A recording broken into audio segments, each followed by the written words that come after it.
ابو جہل کا نبی کریم صلی اللہ علیہ وآلہ وسلم کو نعوذ باللہ قتل کرنے کا منصوبہ۔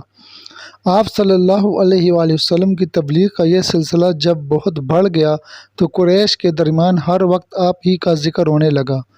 وہ لوگ ایک دوسرے سے بڑھ چڑھ کر آپ سے دشمنی پر اتر آئے، آپ کے قتل کے منصوبے بنانے لگے، یہاں تک سوچنے لگے کہ آپ کا معاشرتی بائیکاٹ کر دیا جائے۔ لیکن یہ لوگ پہلے ایک بار پھر ابو طالب کے پاس گئے اور ان سے بولے، ابو طالب، ہمارے درمیان آپ بڑے قابل ہیں، عزت دار ہیں اور بلند مرتبہ آدمی ہیں۔ ہم نے آپ سے درخواست کی تھی کہ آپ اپنے بھتیجے کو روکیے، مگر آپ نے کچھ نہیں کیا۔ ہم لوگ یہ بات برداشت نہیں کر سکتے کہ ہمارے معبودوں کو اور باپ داداؤں کو برا کہا جائے، ہمیں بے عقل کہا جائے۔ آپ انہیں سمجھا لیں، ورنہ ہم آپ سے اور ان سے اس وقت تک مقابلہ کریں گے جب تک کہ دونوں فریقوں میں سے ایک ختم نہ ہو جائے۔ قریش تو یہ کہہ کر چلے گئے۔ ابو طالب پریشان ہو گئے۔ وہ اپنی قوم کے غصے سے اچھی طرح واقف تھے۔ دوسری طرف وہ اس بات کو پسند نہیں کرتے تھے کہ کوئی بھی شخص نبی کریم صلی اللہ علیہ وآلہ وسلم کو رسوا کرنے کی کوشش کرے۔ اس لیے انہوں نے حضور نبی کریم صلی اللہ علیہ وآلہ وسلم سے کہا، بھتیجے، تمہاری قوم کے لوگ میرے پاس آئے تھے، انہوں نے مجھ سے یہ کہا ہے، اس لیے اپنے اوپر اور مجھ پر رحم کرو، مجھ پر ایسا بوجھ نہ ڈالو جس کو میں اٹھا نہ سکوں۔ ابو طالب کی اس گفتگو سے نبی اکرم صلی اللہ علیہ وآلہ وسلم نے خیال کیا کہ اب چچا ان کا ساتھ چھوڑ رہے ہیں، وہ بھی اب آپ کی مدد نہیں کرنا چاہتے، آپ کی حفاظت سے ہاتھ اٹھا رہے ہیں۔ اس لیے آپ نے فرمایا، چچا جان، اللہ کی قسم، اگر یہ لوگ میرے دائیں ہاتھ پر سورج اور بائیں ہاتھ پر چاند رکھ دیں اور یہ کہیں کہ میں اس کام کو چھوڑ دوں تو بھی ہرگز اسے نہیں چھوڑوں گا یہاں تک کہ خود اللہ تعالیٰ اس کو ظاہر فرما دیں۔ یہ کہتے ہوئے آپ کی آواز بھرا گئی، آپ کی آنکھوں میں آنسو آ گئے، پھر آپ اٹھ کر جانے لگے۔ لیکن اسی وقت ابو طالب نے آپ کو پکارا، بھتیجے ادھر آؤ۔ آپ ان کی طرف مڑے تو انہوں نے کہا، جاؤ بھتیجے، جو دل چاہے کہو، اللہ کی قسم میں تمہیں کسی حال میں نہیں چھوڑوں گا۔ جب قریش کو اندازہ ہو گیا کہ ابو طالب آپ کا ساتھ چھوڑنے پر تیار نہیں ہیں تو وہ عمارہ بن ولید کو ساتھ لے کر ابو طالب کے پاس آئے اور بولے، ابو طالب، یہ عمارہ بن ولید ہے، قریش کا سب سے زیادہ بہادر، طاقت اور سب سے زیادہ حسین نوجوان۔ تم اسے لے کر اپنا بیٹا بنا لو اور اس کے بدلے میں اپنے بھتیجے کو ہمارے حوالے کر دو، اس لیے کہ وہ تمہارے اور تمہارے باپ دادا کے دین کے خلاف جا رہا ہے۔ اس نے تمہاری قوم میں پھوٹ ڈال دی ہے اور ان کی عقلیں خراب کر دی ہیں۔ تم اسے ہمارے حوالے کر دو تاکہ ہم اسے قتل کر دیں، انسان کے بدلے میں ہم تمہیں انسان دے رہے ہیں۔ قریش کی یہ بیہودہ تجویز سن کر ابو طالب نے کہا، اللہ کی قسم، یہ ہرگز نہیں ہو سکتا۔ کیا تم یہ سمجھتے ہو کہ کوئی اونٹنی اپنے بچے کو چھوڑ کر کسی دوسرے بچے کی آرزو مند ہو سکتی ہے؟ ان کا جواب سن کر مطعم بن عدی نے کہا، ابو طالب، تمہاری قوم نے تمہارے ساتھ انصاف کا معاملہ کیا ہے اور جو بات تمہیں ناپسند ہے اس سے چھٹکارے کے لیے کوشش کی ہے۔ اب میں نہیں سمجھتا کہ اس کے بعد تم ان کی کوئی اور پیشکش قبول کرو گے۔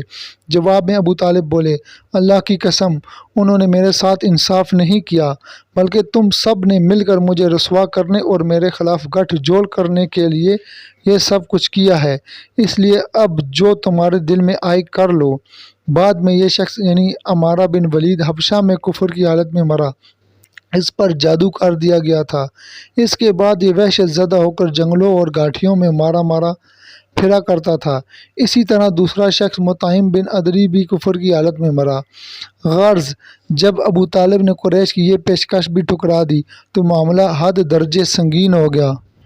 دوسری طرف ابو طالب نے قریش کے خطرناک ارادوں کو بھانپ لیا۔ انہوں نے بنی ہاشم اور بنی عبد المطلب کو بلایا، ان سے درخواست کی کہ سب مل کر آپ کی حفاظت کریں، آپ کا بچاؤ کریں۔